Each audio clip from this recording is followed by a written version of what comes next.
हम इस तरह से लिखते हैं, सिंबल लिखते हैं फेरस का। आपको दिखा दूं, फेरस का सिंबल हम लिखते हैं Fe2 पॉजिटिव, यानी आयरन पे 2 संयोजकता है पॉजिटिव। और फेरिक जब होता है तो फेरिक का मतलब है 3 पॉजिटिव।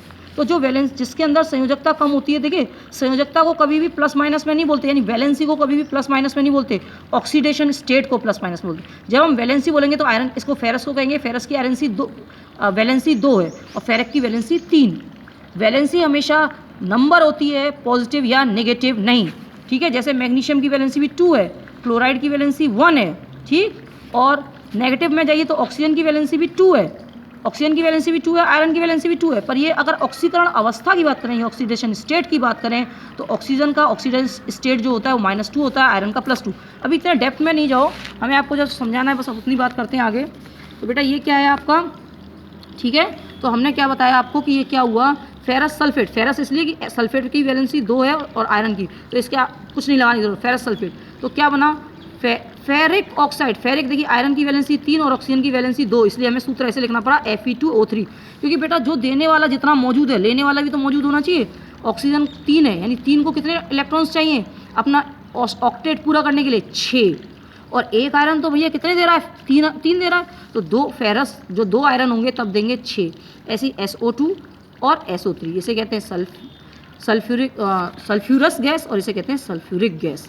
तो ये रिएक्शन, आपकी रिएक्शन पूरी हो गई, ठीक है। A single reaction breaks down in a simpler products, अलग अलग सिंपल प्रोडक्ट में द डिकम्पोजिशन रिएक्शन, इसे क्या कहते हैं, डिकम्पोजिशन। अभी आपने क्या पढ़ा था, कॉम्बिनेशन। कॉम्बिनेशन यानी कि साथ में जुड़ना, डिकम्पोजिशन मतलब एक का कईयों में टूटना।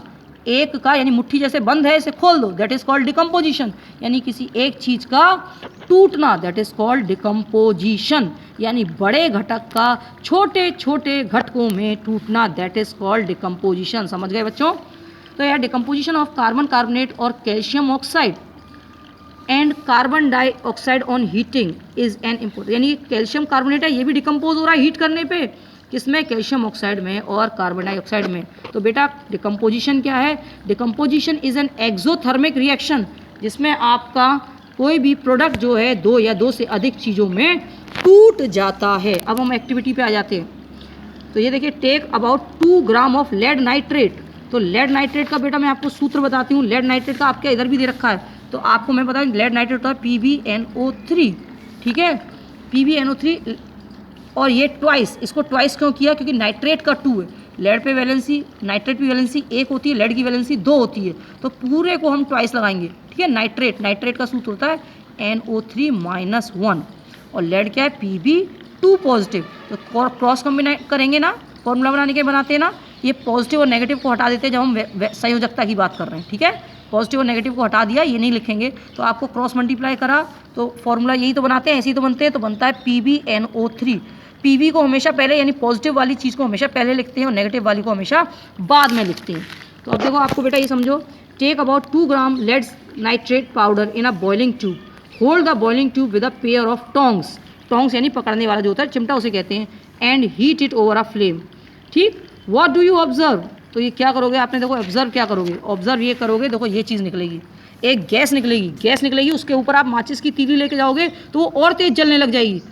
और क्या होगा, एक ब्राउन कलर की गैस निकलेगी, एक क्या निकलेगी, ब्राउन कलर की गैस। क्योंकि ऑक्सीजन गैस तो नहीं दिख सकती, क्योंकि ऑक्सीजन कलरलेस होती है, पर ब्राउन कलर की गैस जो आपको दिखेगी वो क्या होगी, आपका NO2, नाइट्रोजन डाइऑक्साइड। तो देखो बेटा ये आपका नाइट्रोजन डाइऑक्साइड है। तो नाइट्रोजन देखो, लेड नाइट्रेट यानी PbNO3, बैलेंस करने के लिए 2 लगाया है, क्यों लगाया बाद में समझाते हैं। तो हीट किया तो क्या बना, PbO solid plus NO3 plus oxygen. अभी आप सिर्फ इतना समझो कि क्या बना है, लेड नाइट्रेट को जब कर रहे हैं तो लेड ऑक्साइड बना, नाइट्रोजन डाइऑक्साइड और ऑक्सीजन। अब इसको बैलेंस कैसे करेंगे, देखो आप इसको 2 को भूल जाओ, इधर भी 2 को भूल जाओ, इधर भी 4 को भूल जाओ। तो सबसे पहले देखो इसमें सबसे ज़्यादा किसकी चीज़ है, सबसे ज़्यादा ऑक्सीजन, 3 दूनी 6। और इधर कितना था, 1 इधर था बेटा जब हमने बैलेंस नहीं किया था, और इधर कितना था, 2 और 2, यानी कि 2 ये थे, 2 4 ये थे और 1, यानी कितने थे, 5। और हमें कितना चाहिए था बेटा, हमें चाहिए था 3 दूनी 6। अब भैया 5 को हम 6 में नहीं बदल सकते, 5 को यानी ऑड को ऑड में बदल सकते हैं, इवन को इवन में बदल सकते हैं। तो फिर हमने दूसरी चीज़ देखी, हमने देखा भाई कोई दूसरा देख लेते हैं अगर वो बैलेंस हो जाए। तो हमने देखा कि नाइट्रोजन 2 है, अब नाइट्रोजन को कैसे बैलेंस करें, इधर तो नाइट्रोजन 1 है, चलो हमने मान लिया यहाँ 2 लगा दिया, तो नाइट्रोजन कितने हो गए, 2। नाइट्रोजन 2 हो गए तो ऑक्सीजन का हिसाब किताब बिगड़ जाता। तो फिर हमने क्या किया, हमने यहाँ 2 लगा के देखा, हिट एंड ट्रायल, 2 लगा के देखा तो फिर हमने यहाँ 2 लगा दिया, यहाँ 4 लगा दिया, सब बैलेंस हो गए। तो बेटा अभी मैं इतना ही बनाऊंगी क्योंकि मेरे में जो डाटा है वो लिमिटेड है, तो मैं भेजने में पूरा डाटा खत्म हो जाता है। तो मैं आज इतना ही पढ़ा रही हूँ, ठीक है। फिर मैं आपको आगे पढ़ाऊँगी। इसे ढंग से पढ़ना बेटा, ढंग से समझ के पढ़ना। ओके।